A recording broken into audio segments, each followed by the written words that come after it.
আল্লাহ, আসামি তো গুনাহগার, জাহান্নামের অধিকারী। রব বলে যে আমি জানি, আমি মালিক, আমি খালিক, যা মন চাই তা করতে পারি। জান্নাতীরে জাহান্নামীও বানাইতে পারি, জাহান্নামীরা জান্নাতি। আমি আল্লাহর এখতিয়ার।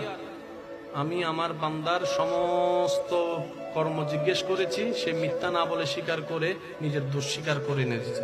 সেজন্য আমি আল্লাহ তাকে দোষী সাব্যস্ত করেছি। সেটা যেমন সত্য, আমি আল্লাহ গাফফার হয়ে তাকে মাফ করে দিলাম, তাকে মাফ করে দিলাম, তাকে মাফ করে দিলাম। এবার সে বান্দা বলবে, আল্লাহ এতগুলা গুনাহ করার পরও তুমি এত দয়া করলা কেন? আল্লাহ খুব জানতে ইচ্ছে করে। রব বলবে, তোর কি মনে আছে তুই অমুক দিন হাজার ক্ষমতা থাকার পরও, রাগ থাকার পরও আমার একজন বান্দার উপর প্রতিশোধ না নিয়ে যে তুই তাকে মাফ করে দিছিলি? ওই ঘটনা আমার খুব পছন্দ হয়েছে। সেই দিনে আমি আল্লাহ সিদ্ধান্ত নিয়েছি তোকে হাসরে দেখে সব স্বীকার করে আমি আল্লাহ তোকে মাফ করে দেব।